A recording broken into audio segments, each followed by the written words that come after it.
बंधुମାନେ ଆଜିର ଏଇ ଘଟଣାଟିଏ। ଆଜି ସକାଳେ ମୁଁ କଟକ ଛତ୍ର ବଜାର ଯାଇଥିଲି। ସେଠି ଦେଖିଲି ଲୋକ ଗୁଡ଼ାଏ ଗଦା ହେଇଛନ୍ତି। ସେଠି କ'ଣ ଦେଖିଲା ବେଳକୁ ଗୋଟେ ପରିବା ଦୋକାନର ଘଟଣାଟିଏ, ପୁରା ନିଛକ ସତ ଘଟଣା। ସେ ସେଠିକି ଯାଇ ପହଞ୍ଚିଲା ବେଳକୁ କ'ଣ ଏତେ ଲୋକ ଗଦା ହେଇଛନ୍ତି, କ'ଣ ପରିବା କିଣୁଛନ୍ତି, କ'ଣ କିଏ ପରିବା କିଣୁନାହାନ୍ତି। ଗୋଟେ ସକାଳର ଘଟଣାଟିଏ। ଗୋଟେ ପିଲାଟି ବସିଛି। ଜଣେ ବ୍ୟକ୍ତି କ'ଣ କରିଛି ନା, ସେ ପିଲାଟିକୁ ଆଣିଛି ଟମାଟୋ ମାନେ ନବ ବୋଲି ବନ୍ଧକ ରଖିକି ଟମାଟୋ ନେଇଛି। କେମିତି ନା, ପିଲାଟିକୁ କିଛି ଚକୋଲେଟ୍ ବିସ୍କୁଟ ଦେଇଛି। କହିଲା, ପିଲାଟିକି କହିଛି ଏଇଠି ବସିଥା, ଆଉ ମୁଁ ୟାକୁ ଥୋଇ ଦେଇକି ଆସିଲେ ତତେ ଆଉ କିଛି ଦେବି। ଛୋଟ ପିଲାଟି, ସିଏ ଏଠୁ ଲୋଭରେ, ଏଇ ବୁଲୁଥିବା ପିଲାଟି ବୋଧେ ସିଏ ଏଠୁ ଲୋଭରେ ତ ଖାଇଛି। କହିଲା, ହଁ ମୁଁ ବସିଛି ତାହେଲେ। ଆଉ ସେ ଦୋକାନରୁ କ'ଣ କରିଛି ନା, 10 କିଲୋ ଟମାଟୋ କାଳେ 10 କିଲୋ। ଜାଣୁଥିବେ ଟମାଟୋର ରେଟ୍ ବର୍ତ୍ତମାନ କେତେ। 10 କିଲୋ ଟମାଟୋ ନେଇଛି।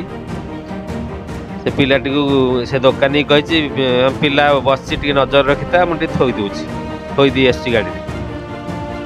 ଦୋକାନୀ ବିଶ୍ୱାସରେ ତାକୁ ଛାଡ଼ି ଦେଇଛି। ସେ ଯାଇଛି କୁଆଡ଼େ ଫେରା।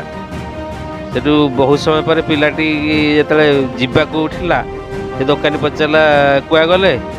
କିଏ ନା, ତ ଯିଏ ବିସ୍କୁଟ ଦେଲେ ନା, ମୁଁ ତାଙ୍କୁ ଜାଣିନି, ସେ କୁଆଡ଼େ ଗଲେ। ସେ କହିଲେ, ମୁଁ ଆସୁଛି। ସେ କୁଆଡ଼େ ଗଲେ। ଆଉ କ'ଣ ମାନେ ଆପଣମାନେ ଜାଣୁଥାନ୍ତୁ, ଆଜିକାଲି କେଉଁ ପ୍ରକାରର ଅସାଧୁ ବ୍ୟକ୍ତିମାନେ ବାହାରିଲେଣି। ଆପଣମାନେ ଟିକେ ଏମିତି ବ୍ୟକ୍ତିମାନଙ୍କୁ ସତର୍କ ରୁହନ୍ତୁ। ମାନେ ସେଠୁ ତାପରେ ଲୋକ ଗଦା ହେଲେ, କୁଆଡ଼େ କେତେବେଳୁ ଗଲେ, ଆଉ କେଉଁ ପାଇବ। ପୋଲିସକି ବି ଫୋନ୍ କଲେ, ପୋଲିସ ବି ଆସିଲା, ତା ତନାଘନା ଚଲେଇଥିଲା। ଆଉ ସେ ବ୍ୟକ୍ତିକି ଆମେ ଆସିବା ପର୍ଯ୍ୟନ୍ତ ବି ପାଇନଥିଲେ, ଆମେ ସେଇଠୁ ପଳେଇ ଆସିଲୁ। ମୁଁ କହିଲି, ଏଇ ମାଧ୍ୟମରେ ମୁଁ ଟିକେ ଏଇ କଥାଟିକୁ ସବୁଆଡ଼େ ନ ଜଣେଇଲେ ଲୋକମାନେ ହୁଏତ ଜାଣିପାରିବେନି। ତେଣୁକରି ବାଧ୍ୟ ହୋଇ ମୋତେ କାହିଁ ଏ ଘଟଣାଟି ମାନେ ଅତି ଖରାପ ଲାଗିଲା। ଲୋକମାନେ ଆଜିକାଲି ଏମିତି କାମ ସବୁ କରୁଛନ୍ତି। କେତେ ଟମାଟୋର ଦାମ ହେଇ ସେଇ 120 କି 140 ଟଙ୍କା ହେବ। 10 କିଲୋ ଟମାଟୋର ଦାମ 1000, 1500 କି 1400 ଟଙ୍କା ଭିତରେ ହେବ।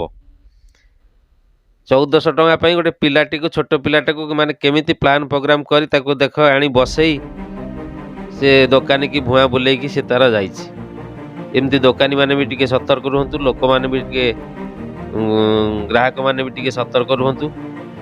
ନହେଲେ ଏମିତି ଲୋକ ବି ଆଜିକାଲି ଆଉ ଅଭାବ ନାହାନ୍ତି। ଏ ଘଟଣାଟି ଆପଣଙ୍କୁ ନିଶ୍ଚୟ ମନକୁ ଛୁଇଁଥିବ ଏବଂ ଆପଣଙ୍କ ମନରେ ସନ୍ଦେହ ଜାତ କରୁଥିବ। ଆଉ ଘଟଣାଟି ଏତିକି। ମୁଁ ରହୁଛି। ଆମର ଏହି MDK ବାବୁଲି ଭାଇ ବ୍ଲଗ ଚ୍ୟାନେଲକୁ ଲାଇକ୍, ସେୟାର, ସବସ୍କ୍ରାଇବ୍ କରିବେ।